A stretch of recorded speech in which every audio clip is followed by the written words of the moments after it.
Viewers break तो बाद फिर दोबारा तुहाडा स्वागत है जी। डॉक्टर साहब साडी अगली ईमेल बटाला जिला गुरदासपुर तो वीर अमृतपाल सिंह जी दी है। ये लिखते हैं डॉक्टर साहब वाहिगुरू जी का खालसा वाहिगुरू जी की फतेह। मैं अमृतपाल सिंह हाँ, मैं शहर बटाला जिला गुरदासपुर का रहने वाला हाँ। मैं यूट्यूब राਹੀਂ ਤੁਹਾਡੇ ਸ਼ੋਅ ਨਾਲ जुड़िया ਹੋਇਆ ਹਾਂ। मेरा सवाल ये है कि जिवें कि ਅਸੀਂ ਜਾਣਦੇ ਹਾਂ कि ਪਹਿਲਾਂ ਗੁਰਮੁਖੀ ਦੇ 35 ਅੱਖਰ ਹੁੰਦੇ ਸਨ ਤੇ ਫਿਰ ਬਾਅਦ ਵਿੱਚ 18ਵੀਂ ਸਦੀ ਦੇ ਮਹਾਨ ਸਾਹਿਤਕਾਰਾਂ ਨੇ 6 ਹੋਰ ਅੱਖਰਾਂ ਦੇ ਪੈਰ 'ਚ ਬਿੰਦੀ ਲਾ ਕੇ 41 ਅੱਖਰ ਬਣਾ ਦਿੱਤੇ। ਮੈਂ ਬਹੁਤ ਬਾਣੀਆਂ ਵਿੱਚ ਪੜ੍ਹਿਆ ਹੈ ਜਿੱਥੇ ਕਿ ਤੁਕਾਂ ਦੇ ਸ਼ਬਦਾਂ ਦੇ ਪੈਰ ਵਿੱਚ ਬਿੰਦੀ ਲੱਗਦੀ ਹੈ, ਜਿਵੇਂ ਕਿ ਜਾਪ ਸਾਹਿਬ ਦੀ ਬਾਣੀ ਵਿੱਚ ਵੀ ਕਈ ਤੁਕਾਂ ਹਨ ਜਿੱਥੇ ਕਿ ਅੱਖਰਾਂ ਦੇ ਪੈਰ ਵਿੱਚ ਬਿੰਦੀ ਲੱਗਦੀ ਹੈ ਕਿ ਰੋਜ਼ੀ ਰਜ਼ਾ ਕੇ ਰਹੀਮੇ ਰਿਹਾ ਕੇ ਪਾਕ ਬੇऐਬ ਹੈ ਕਿ ਗੈਬਲ ਗੈਬ ਹੈ। ਸ਼੍ਰੀ ਗੁਰੂ ਗੋਬਿੰਦ ਸਿੰਘ ਜੀ ਦੇ ਵੇਲੇ ਇਹਨਾਂ ਨਵੇਂ 6 ਸ਼ਬਦਾਂ ਦਾ ਨਿਰਮਾਣ ਨਹੀਂ ਹੋਇਆ ਸੀ। ਫਿਰ ਇਹ ਸ਼੍ਰੀ ਜਾਪ ਸਾਹਿਬ ਦੀ ਬਾਣੀ ਵਿੱਚ ਕਿਵੇਂ ਆ ਗਏ? ਅੱਖਰਾਂ ਦੇ ਪੈਰ ਵਿੱਚ ਬਿੰਦੀ ਲੱਗਣ ਨਾਲ ਬਾਣੀ ਦਾ ਉਚਾਰਨ ਬਦਲ ਜਾਂਦਾ ਹੈ ਅਤੇ ਉਚਾਰਨ ਬਦਲਣ ਨਾਲ ਅਰਥ ਵੀ ਬਦਲ ਜਾਂਦੇ ਹਨ। ਹੁਣ ਅਖੀਰ ਵਿੱਚ ਮੇਰਾ ਸਵਾਲ ਇਹੀ ਹੈ ਕਿ ਬਾਣੀ ਦੀ ਰਚਨਾ ਹੋਣ ਤੋਂ ਬਾਅਦ ਇਹ ਨਵੇਂ ਸ਼ਬਦ ਬਾਣੀ ਵਿੱਚ ਕਿਵੇਂ ਆਏ? ਜੇਕਰ ਮੈਂ ਗਲਤ ਹੋਵਾਂ ਤਾਂ ਮੇਰੀ ਗਲਤੀ ਸੁਧਾਰੀ ਜਾਵੇ। ਬਾਕੀ ਭੁੱਲ ਚੁੱਕ ਲਈ ਮਾਫ ਕਰਨਾ। ਵਾਹਿਗੁਰੂ ਜੀ ਕਾ ਖਾਲਸਾ ਵਾਹਿਗੁਰੂ ਜੀ ਕੀ ਫਤਿਹ। ਵੀਰ अमृतपाल सिंह जी का बहुत बहुत धन्यवाद। उन्होंने सानू बटाला डिस्ट्रिक्ट गुरदासपुर तो लिखे जी। उन्होंने सवाल जिहड़ा है वो जबान जां जिन्हों असीं लिंग्विस्टिक्स कहते हैं उहदे हवाले नाल पुछे जी कि किवें ये विकास जबान का हुंदा है। उन्होंने कहा भी साडी 35 अखरी ऊड़ा एड़ा जिहड़ी सी उहदे 35 अखर सी जी, पर 18वीं सदी दे विच 5 अखर होर जिहड़े एंड दे विच जिन्हों जिहड़ियां पंजाबी अध्यापकावां जां पंजाबी अध्यापक उच्ची उच्ची बुलाउंदे सी सस्से पैर बिंदी शाह बोले जी। सो श ख ग ज ते फ ये ऐड होए।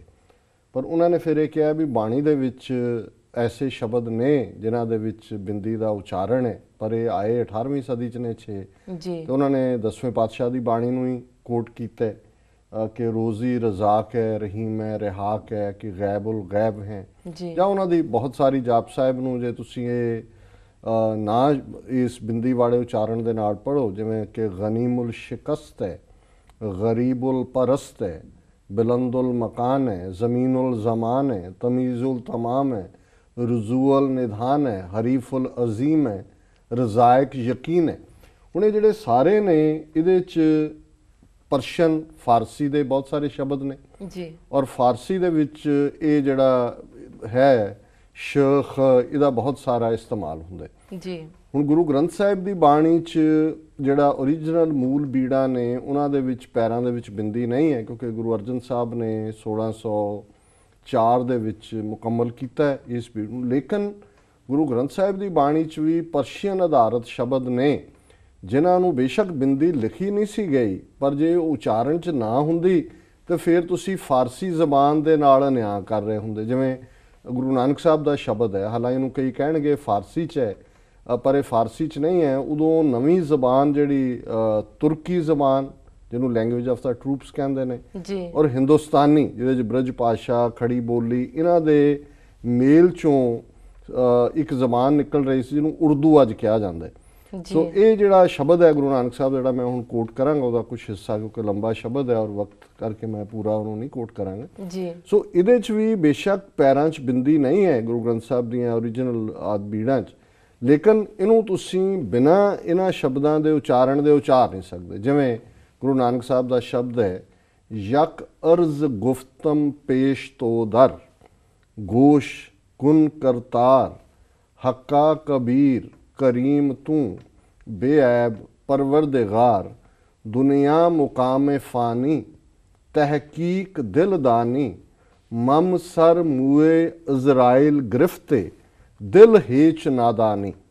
हुण अर्ज तुसी अर्ज तो नहीं कह सकते जी क्योंकि जो तुसी फारसी कहोगे फिर वही है यक अर्ज गुफ्तम पेश तो दर। हुण तुसी पेश तो नहीं कहोगे जी वो पेश तो है भावें उदों बिंदी वाला जिहड़ी एक स्क्रिप्ट दी अपनी प्रोग्रेस हुंदी है ਸਰ ਮਨੋਹਰ ਸਿੰਘ ਮਾਰਕੋ ਨਿਊਯਾਰਕ 'ਚ ਹੀ ਰਹਿੰਦੇ ਸਨ, ਹੁਣ ਤਾਂ ਚੜ੍ਹਾਈ ਕਰ ਗਏ ਨੇ ਜੀ। ਉਹਨਾਂ ਨੇ 50 ਸਾਲ ਲਗਭਗ ਜਿਹੜਾ ਹੈ ਉਹ ਗੁਰੂ ਗ੍ਰੰਥ ਸਾਹਿਬ ਦੀਆਂ ਬੀੜਾਂ ਦੇ ਉੱਤੇ ਰਿਸਰਚ ਕੀਤੀ ਸੀ। ਤੇ ਜਦੋਂ ਉਹ ਪਹਿਲੀ ਵਾਰ ਮੈਨੂੰ ਮਿਲੇ ਜਾਂ ਮੈਨੂੰ ਉਹਨਾਂ ਦੇ ਦਰਸ਼ਨਾਂ ਦਾ ਸੁਭਾਗ ਹੋਇਆ, ਉਹ ਇੰਨੇ ਕੁ ਮੁਤਾਸਰ ਹੋਏ ਕਿ ਉਹਨਾਂ ਨੇ ਮੈਨੂੰ ਜਿੱਥੇ ਇੱਕ ਅੱਛੇ ਫੋਟੋਗ੍ਰਾਫਰ ਵੀ ਸੀ, ਉਹਨਾਂ ਨੇ ਆਪਣੇ ਕੈਮਰੇ ਨਾਲ ਇੱਕ ਫੋਟੋ ਲਈ ਜਿਹੜੀ ਮੇਰੀ ਫਾਈਲ 'ਚ ਅੱਜ ਤੱਕ ਵੀ, ਔਰ ਉਹਨਾਂ ਨੇ ਮੈਨੂੰ ਇੱਕ ਫਰੇਮਡ ਗੁਰੂ ਅਰਜਨ ਸਾਹਿਬ ਦੀ ਹੱਥ ਲਿਖਤ ਜਿਹੜਾ ਮੂਲ ਮੰਤਰ ਹੈ ਉਹ ਦਿੱਤਾ।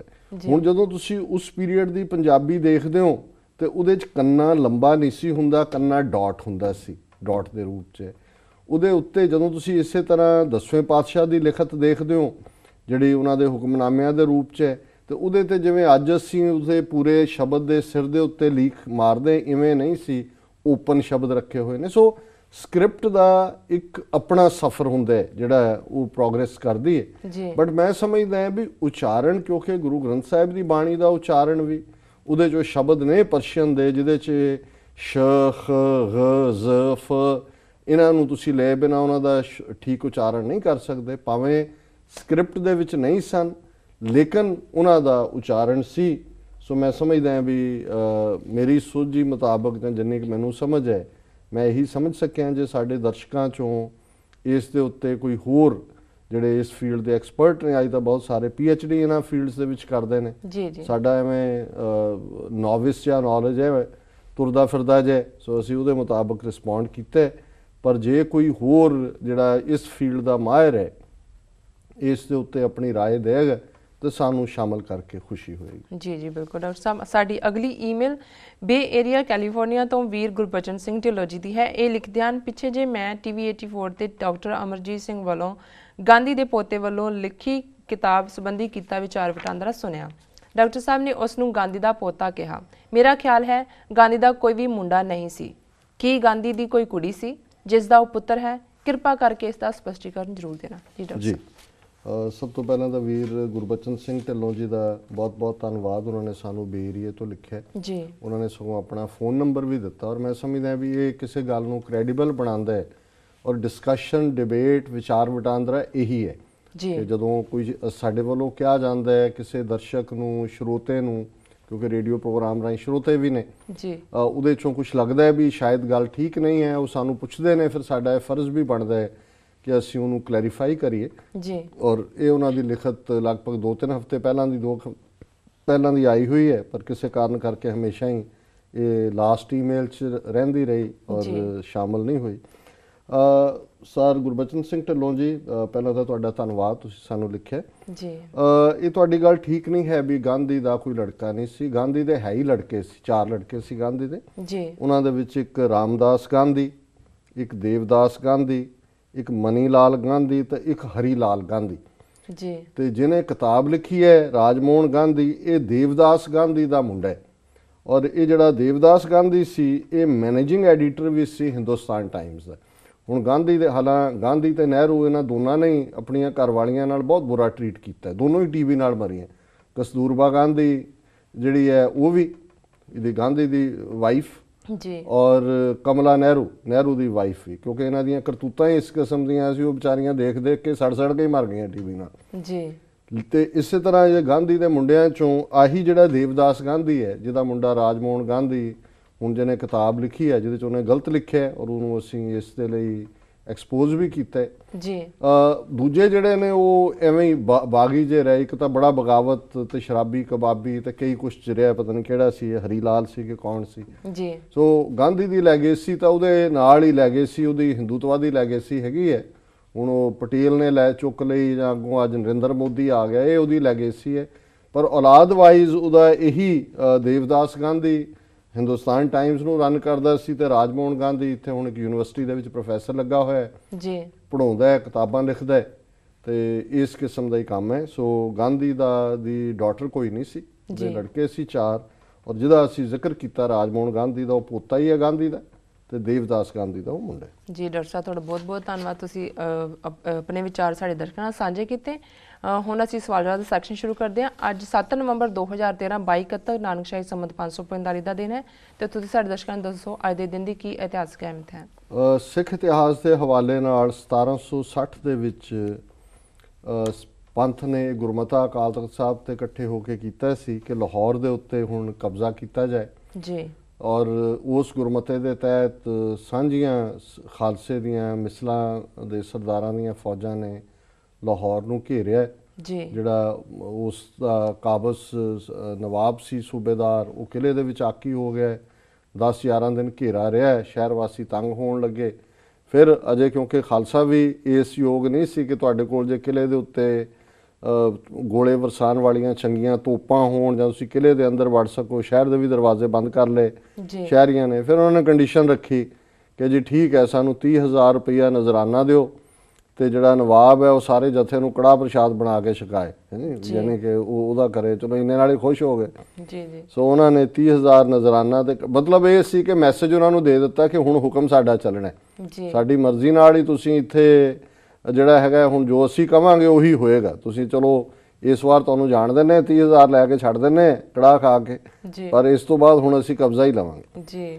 1986 ਦੇ ਵਿੱਚ ਕਾਲੀ ਚਰਨ ਨਾਂ ਦਾ ਇੱਕ ਬੜਾ ਫਿਰਕੂ ਬੰਦਾ ਲੁਧਿਆਣੇ ਦੇ ਵਿੱਚ, ਇੰਨਾ ਕੁ ਮੈਨੂੰ ਵੀ ਬਚਪਨ 'ਚ ਯਾਦ ਹੈ, ਕਦੀ ਕਦਾਈ ਉਹ ਹਿੰਦੀ ਅਖਬਾਰ ਵੀਰ ਪ੍ਰਤਾਪ ਵਗੈਰਾ ਦੇਖਣ ਦਾ ਮੌਕਾ ਬਣਦਾ ਸੀ। ਪੰਜਾਬੀ ਅਖਬਾਰਾਂ ਤੇ ਰੇਅਰਲੀ ਮਿਲਦੀਆਂ ਸੀ, ਬਹੁਤ ਥੋੜ੍ਹੀਆਂ ਛਪਦੀਆਂ ਸੀ ਜੀ। ਤੇ ਉਹਦੇ 'ਚ ਉਹਨੇ ਬੜੇ ਸਿੱਖਾਂ ਬਾਰੇ ਬੜਾ ਗੰਦਾ ਫਿਰਕੂ ਆਦਮੀ ਸੀ, ਇਹਨੇ ਪ੍ਰਚਾਰ ਕਰਨਾ 84 ਤੋਂ ਪਹਿਲਾਂ, ਫਿਰ ਪੂਰੀ ਕੌਮ ਬਾਰੇ, ਪਿੰਡਾਂ ਵਾਲਿਆਂ ਬਾਰੇ। ਫਿਰ ਗੁਰੂ ਨਾਨਕ ਸਾਹਿਬ ਦੇ ਪ੍ਰਕਾਸ਼ ਪੁਰਬ ਦਾ ਨਗਰ ਕੀਰਤਨ ਲੁਧਿਆਣੇ 'ਚ ਨਿਕਲਿਆ, ਉਹਦੇ ਤੇ ਜਿਸ ਮਹੱਲੇ 'ਚ ਰਹਿੰਦਾ ਸੀ ਸੜਿਆ ਜਿਹਾ ਡਾਕਟਰ ਸੀਗਾ, ਡਾਕਟਰ ਕਾਲੀ ਚਰਨ ਲਿਖਦਾ ਹੁੰਦਾ ਸੀ ਜੀ। ਤੇ ਪਤਾ ਨਹੀਂ ਕਿੱਥੋਂ ਪੈਸੇ ਪੂਸੇ ਆਉਂਦੇ ਸੀ, ਦੁਕਾਨ ਤਾਂ ਇਹਦੀ ਕੋਈ ਨਹੀਂ ਸੀ ਚੱਲਦੀ ਜੀ। ਤੇ ਇਹਨੇ ਉਹਦੇ ਤੇ ਵੀ ਹਮਲਾ ਕਰਵਾਇਆ, ਜਲੂਸ ਤੇ ਵੀ। ਸੋ ਸਿੰਘਾਂ ਨੇ ਫਿਰ ਇਹਦਾ ਜਿਹੜਾ 1986 'ਚ ਅੱਜ ਦੇ ਦਿਨ ਇਸ ਦਾ ਕੰਮ ਕੀਤਾ ਤੇ ਉਹ ਘਰ ਵਾਲਿਆਂ ਨੇ ਬੜਾ ਸਿੱਪਿਆ, ਜਿਹੜਾ ਪਿੱਟ ਸਿਆਪਾ ਕੀਤਾ, ਹੋਰ ਵੀ ਇਕੱਠੇ ਹੋਏ, ਉਹਨੂੰ ਫੂਕਿਆ ਅਸਥੀਆਂ ਲੈਣ ਲਈ। 3 ਦਿਨ ਬਾਅਦ ਜਦੋਂ ਗਏ ਤਾਂ ਉਹਦੀਆਂ ਅਸਥੀਆਂ ਹੀ ਨਹੀਂ ਲੱਭੀਆਂ। ਉਹ ਵੀ ਸਿੰਘ ਲੈ ਗਏ ਕਿ ਭਾਈ ਇਹਦੀਆਂ ਅਸਥੀਆਂ ਵੀ ਕਾਬਲ ਨਹੀਂ ਹੈ ਇਹ ਕਿ ਇਹ ਈਵਨ ਕਿਸੇ ਗੰਗਾ ਦੇ ਵਿੱਚ ਵੀ ਪਏ। ਸੋ ਉਸ ਪੀਰੀਅਡ ਦੇ ਵਿੱਚ ਇਹ ਇੱਕ ਬੜੀ ਪ੍ਰਾਊਡ ਮੂਮੈਂਟ ਸੀ ਕਿ ਇਸ ਕਿਸਮ ਦੇ ਫਿਰਕੂਆਂ ਨੂੰ ਸਜ਼ਾ ਯਾਫਤਾ ਕਰਨਾ। ਸੋ ਇਹ ਸਿੱਖ ਹਿਸਟਰੀ ਦੇ ਹਵਾਲੇ ਨਾਲ ਸੀ। ਵਰਲਡ ਹਿਸਟਰੀ ਦੇ ਹਵਾਲੇ ਨਾਲ ਲੰਡਨ ਗਜ਼ਟ ਦੀ ਪਹਿਲੀ ਐਡੀਸ਼ਨ 1665 ਦੇ ਵਿੱਚ ਛਪੀ ਜੀ। 1916 ਦੇ ਵਿੱਚ ਮੌਂਟੇਨਾ ਸਟੇਟ ਤੋਂ ਪਹਿਲੀ ਔਰਤ ਕਾਂਗਰਸ ਵੂਮਨ ਬਣੀ ਜਿਹਦਾ ਨਾਮ ਸੀ ਜੈਨੇਟ ਰੈਨਕਿਨ। 1917 ਦੇ ਵਿੱਚ ਲੈਨਿਨ ਨੇ ਪਾਵਰ ਲਈ, ਰਸ਼ੀਆ ਦੇ ਵਿੱਚ ਇਨਕਲਾਬ ਲਿਆ ਕਿ 1921 ਚ ਮਸੋਲਨੀ ਜਿਹੜਾ ਨੈਸ਼ਨਲਿਸਟ ਫਾਸਿਸਟ ਪਾਰਟੀ ਦਾ ਮੁਖੀ ਬਣਿਆ। 1931 ਚ ਮਾਓ ਸੇ ਤੁੰਗ ਨੇ ਐਲਾਨ ਕੀਤਾ ਕਿ ਚਾਈਨੀਜ਼ ਪੀਪਲਜ਼ ਰਿਪਬਲਿਕ ਇਸ ਨੂੰ ਅਸੀਂ ਆਜ਼ਾਦ ਦੇਸ਼ ਐਲਾਨਦੇ। 1944 ਦੇ ਵਿੱਚ ਪ੍ਰੈਜ਼ੀਡੈਂਟ ਰੂਜ਼ਵੈਲਟ ਚੌਥੀ ਵਾਰ ਅਮਰੀਕਾ ਦਾ ਪ੍ਰੈਜ਼ੀਡੈਂਟ ਬਣਿਆ। ਇਹੀ ਮੈਕਸਿਮਮ ਟਰਮਸ ਬਣਿਆ।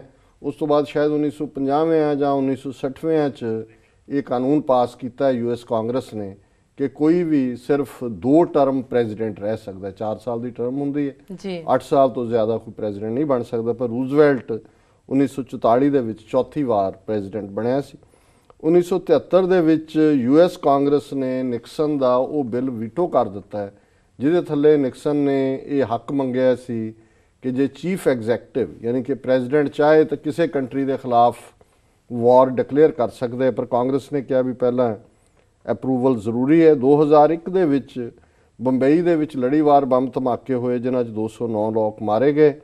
2012 ਦੇ ਵਿੱਚ ਅਮਰੀਕਾ ਦੀਆਂ 3 ਸਟੇਟਾਂ ਮੇਨ, ਮੈਰੀਲੈਂਡ ਤੇ ਵਾਸ਼ਿੰਗਟਨ ਨੇ ਸੇਮ ਸੈਕਸ ਮੈਰਿਜ ਦੇ ਹੱਕ ਵਿੱਚ ਵੋਟਾਂ ਪਾਈਆਂ ਕਿ ਗੇ ਤੇ ਲੈਸਬੀਅਨਸ ਇਹਨਾਂ ਦੀਆਂ ਮੈਰਿਜਸ ਨੂੰ ਕਾਨੂੰਨੀ ਤੌਰ ਤੇ ਮਾਨਤਾ ਦਿੱਤੀ ਜਾਏ। ਇਹ 2012 ਦੀਆਂ ਚੋਣਾਂ 'ਚ 3 ਸਟੇਟਾਂ ਆਲਰੇਡੀ ਅਮਰੀਕਾ ਦੀਆਂ ਮੇਨ, ਮੈਰੀਲੈਂਡ ਤੇ ਵਾਸ਼ਿੰਗਟਨ ਇਸ ਨੂੰ ਪ੍ਰਵਾਨ ਕਰ ਚੁੱਕੀਆਂ ਨੇ।